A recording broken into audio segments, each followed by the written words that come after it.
Greetings, I'm Laura Puccia Valtorta. Welcome to a new episode of my podcast, B is for Bisexual, Season 2, Episode 3. Today, at the end of 2023, we're going to do something different. This podcast is all about fiction writing. Creative writing means rewriting, and I've decided to update Grandma and Bea Travel to New Mexico because the first time around I did not articulate well enough the conflict going on between Grandma and Bea. One of my writers' groups pointed this out to me, and so I decided to edit the story and present it again. Dear listener, I hope you are busy writing stories of your own because creativity is essential. Reading with me today are my son, Dante. Hello. And my husband, Marco. Buongiorno. We all live and work in South Carolina. I'm an attorney and a content creator. My films include Bermuda, Disability, and the Disease Detective series, available on Amazon and the Tubi channel and other channels. A shout out to listeners in Germany, Mexico, Canada, Great Britain, South Carolina, Texas, and New York. At the end of this episode, I will tell you about something exciting and new that might interest you. And now, Grandma and Bea Travel to New Mexico, revised version. I want to intern with Senator Boozer, said Beatrice. So I can help bring more industry to the state. She was sitting on Grandma's couch, eating popcorn and studying her cell phone, while Grandma watched her new favorite movie, Can You Ever Forgive Me, for the 5th time. Crikey, said Grandma Lorenza, who was practicing dance moves as she watched. She raised her elbows out to the side and swung her arms around like socks on a clothesline. Do you really think we need more industry here? I don't know, said Beatrice. Could bring more jobs. She went back to staring at her cell phone. Jobs, said Grandma. What kind of jobs? Factory jobs? Retail jobs? Just jobs, said Beatrice. The kind that pay money. Grandma snatched the popcorn bowl off the coffee table, and popcorn flew everywhere. Don't be smart-ass with me. Bea stared at Grandma with hooded eyes. You used to work a job at the prison. Yes, said Grandma, arms akimbo, and I learned something from doing that. I learned what's important. What, like imprisoning people? I admit, I used to enjoy that job. Sometimes I could help people. Once in a while this had been true, but the system was overwhelmingly stacked against helping anybody. Well, Dad told me that you got that job at the prison because you couldn't hack law school, said Bea. Grandma, who was scooping up popcorn from the floor, thought that her son was a slimy monster. Unfortunately, your dad would kill the entire planet for $1. We need to take a trip to Albuquerque together and Santa Fe. When Grandma's partner, Constance, was still alive, New Mexico had been one of their favorite places to visit. Are you kidding me? That fogey place? You'll see. Ever since filming her documentary on the PD Indian tribe of Dillon County, South Carolina, Grandma had worried about the future of America, aside from all the routine injustice. What about clean water, clean air, fresh vegetables, and the health of the honeybees? What about children? Jobs were important, but if they drained the life out of nature and the life out of the people, then maybe they were the devil's work. And the biggest devils around were the politicians. As Bea was getting older, she seemed to be getting blinder and stupider. Put that cell phone away, said Grandma, snatching it out of Beatrice's hands, and I'll switch off this movie. We need to look at a map and book us some travel. Plane flights were also the devil's work, but Beatrice had to finish high school, and her fall break was only a few days long. If Beatrice was destined to save the world, or at least help it to survive, she needed to see New Mexico. Luckily, Bea's parents, Winnie and Alberto, were vacationing in Canada where it was cool. Grandma seized the opportunity. 2 days later, she and Beatrice were out west, riding on a train from Santa Fe to Albuquerque. It was hot, but the air in the desert was drier and thinner than in South Carolina. The sky and the landscape were breathtaking. Grandma had wanted to revisit some paintings by Georgia O'Keeffe, but the museum in Santa Fe was booked up for weeks. Better to return to Albuquerque, where the citizens were more down to earth, and the women, at least, used hair dye. So they were on the train. Beatrice was staring at her phone again. "Look out the window," said Grandma. Beatrice continued to tap her phone. The landscape from the top floor of the train was stunning. Mountains and desert. Yellow rubber rabbit brush flowered along the tracks.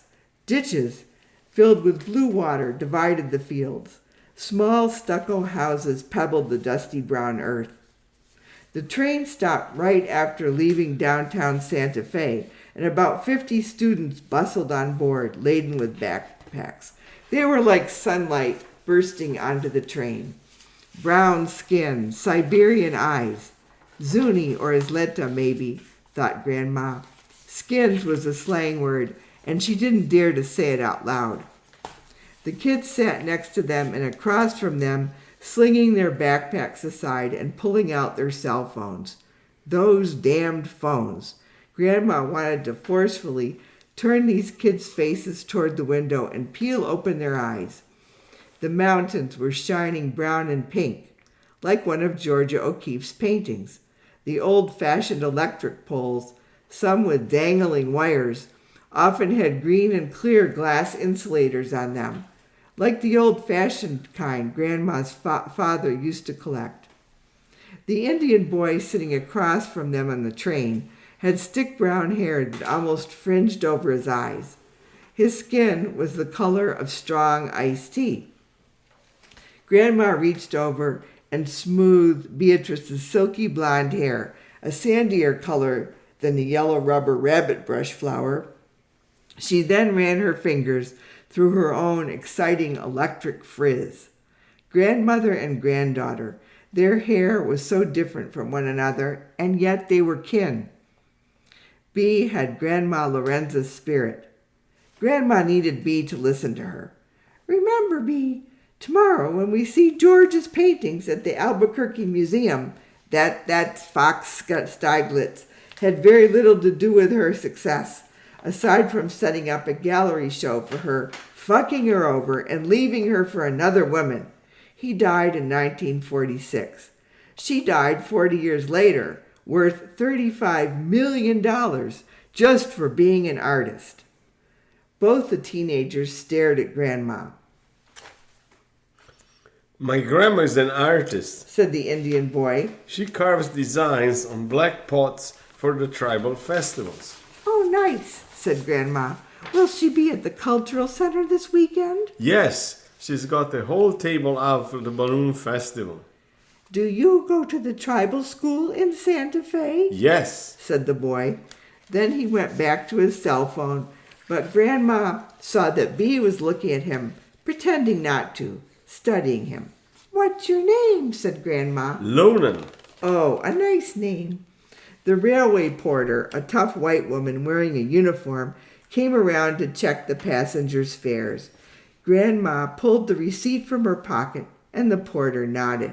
$4, sweetheart, the porter said, tapping Lonan on the shoulder. The students evidently paid less than the others, but Grandma was astonished that they had to pay any fare at all, traveling home from high school. Lonan plunged his hand deep inside his backpack, but retrieved nothing. From the pocket of his pants, he pulled out one wrinkled dollar and handed it to the porter. Grandma considered paying the rest of the boys' fare herself, but she thought it would be an insult. Beatrice, instead, opened her small purse and handed the porter a $5 bill. I can pay for it, she said. "Thank you, honey," said the porter. She registered the ticket on her handheld machine and ripped off a receipt for Lonan. Then she handed Beatrice $2 in change. Lonan nodded at Beatrice, and they both went back to their cell phones. Grandma patted Beatrice's arm. The children weren't fondling their phones so much anymore. Maybe they were only pretending to look at their screens, reading each other's minds. When the train stopped at the pueblo with the big sign that said Indian store, Lonan gathered up his things to get off the train. He hesitated for a moment. "Come to my house. Meet my grandmother," he said. Beatrice sat forward in her seat. "Oh, no, thank you," said Grandma quickly. "Your grandma would go apeshit if we just walked in. Maybe we'll see her art at the tribal festival. I enjoyed meeting you, Lonan." "Thanks for paying the fare," said Lonan. "I forgot my wallet." He gave Beatrice a fist pump. Beatrice's face turned red. They watched the children pile off the train. Some wackadoodle older greasy guy was making whooping noises whenever the girls walked by. "Hey, Porter," yelled Grandma, "you need to kick that abusive person off the train." Boop, boop, boop, boop. The Albuquerque Museum of Art was more beautiful than Grandma had remembered. There was a small restaurant inside that was remarkably void of tourists, and an exhibit on Georgia and the sculptor Henry Moore. The two had worked separately but in parallel, creating their art during the difficult 1900s. There were huge sculptures, huge paintings, and short films about each artist. Well, that's pretty cool. I like all the bright colors, said Beatrice. "I like the films," said Grandma, "and the airy modern museum building. The only thing better than this was that exhibit at the Metropolitan Museum in New York on Alice Neal." Grandma's favorite piece at the show in Albuquerque was a small egg-shaped sculpture by Moore with lattice work inside. After the museum, they headed back to downtown Albuquerque. The drift driver who carried them back from Old Town was a wheelchair user who enjoyed talking with Grandma about rap. They reminisced about T-Pain's song, "Low, low, low, low, low." "Oh, now that's an old school song," said the driver. "No way," said Grandma. "That was my jam at the gym." Beatrice rolled her eyes.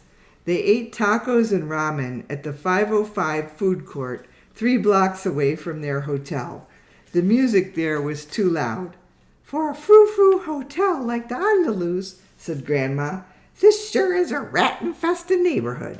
But the accents were varied and the people watching rich. On Saturday, they struggled to reach the Indian Pueblo Cultural Center without many drift drivers available. A Nigerian guy finally picked them up, but he did not want to talk. Maybe he was hungover or just bored. The cultural center was busy and hopping. The sound of drums greeted them at the front door near the restaurant.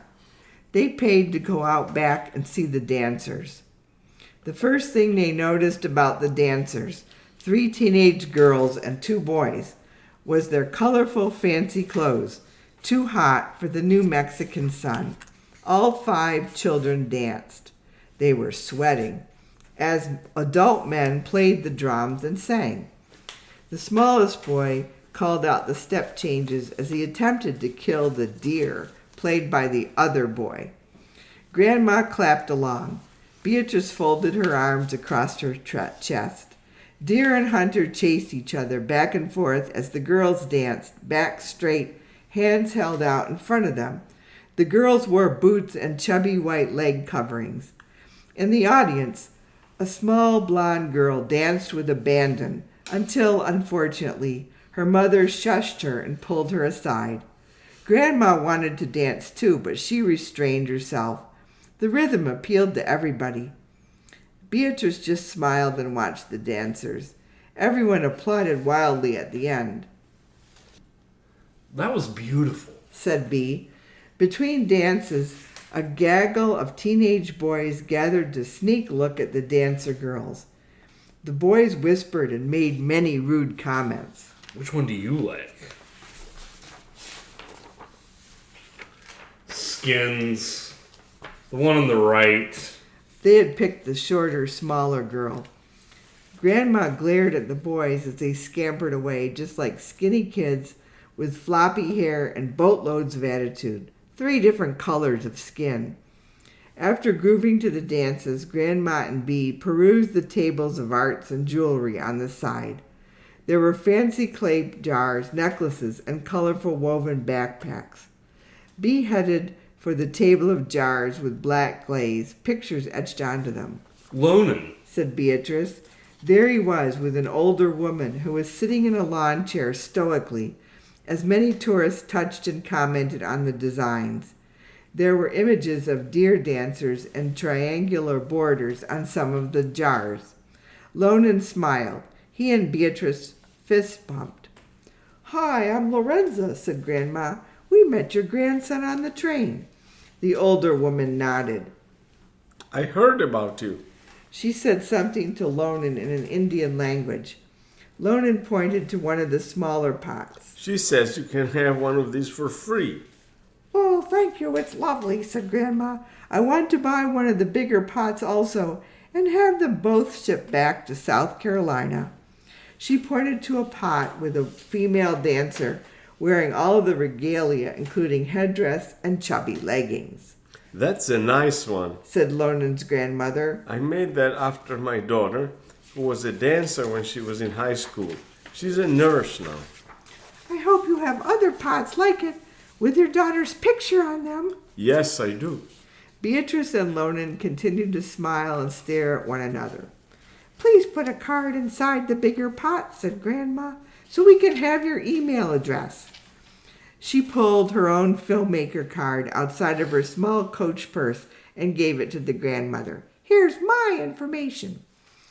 The grandmother glanced at the photo of Grandma Lorenza smiling on a film set and dropped it into a shopping bag. Then she went back to staring at the crowd. This was the most they were going to get from her this time, this calm silence. "Thank you for the beautiful artwork," said Grandma. "We enjoyed talking with Lonan on the train." She pulled Beatrice away from the table. The Native Museum was informative about everyday things, such as weaving, cooking, and medicinal herbs. There were several exhibits about the tribal language. Grandma put on the headphones and listened to the sounds of the languages. "Do-do-do-do." After eating fry bread in the native restaurant, Grandma and Bea got a drift ride back to the hotel. Neither the driver nor Grandma nor Bea was talking much. They took the elevators to the 7th floor of the hotel, showered, collapsed onto the beds, and slept. The next day would be an early slog to the airport. Beatrice was soon asleep and snoring. "Please don't grow up to be like your father," Grandma murmured before falling asleep. The airport was terrible, but Grandma managed to survive the trek, the waiting in line, and all the airport indignities without exploding by imitating Lonan's grandmother. She spent the long line to reach the security checkpoint, doing some serious people watching. There were tall people and short people, pajamas, shorts, and saris. Men wearing disgusting flip-flops and women dressed in fancy business suits. Some ripped jean puzzlehead with a backpack jumped the line in front of about 20 people. But Grandma stayed silent about this, unusually stoic. She let the fat man in front of her do all the yelling. Do you have Lonan's email address? Said Beatrice once they were settled on the plane. "I have the grandmother's." Okay, maybe I'll send him a message. "Would be nice." I wonder how he lives. "You saw him," said Grandma, "and all the nature, the mountains and the pueblos." But what's his house like? "Simple or fancy," said Grandma, "or Spanish conquistador, maybe modern, or a little bit crazy. The important part is his tribe has been there for 15,000 years, or 1,500 maybe, and they have not ruined the landscape in all that time because they respect nature." Beatrice nodded, her eyes hooded over. She went to sleep. Grandma stared out at the clouds and worried. about the future. Doo-doo-doo-doo. And that, dear listener, is the end of our story. And I want to let you know that my film team and I, including Dante and Lynn Cornfoot, have just finished another episode of the Disease Detective series called The Disease Detective Looks at Aphasia. And we hope that will be on a streaming channel soon, like Amazon and Tubi. Thank you and goodbye. Goodbye. Thank you and goodbye.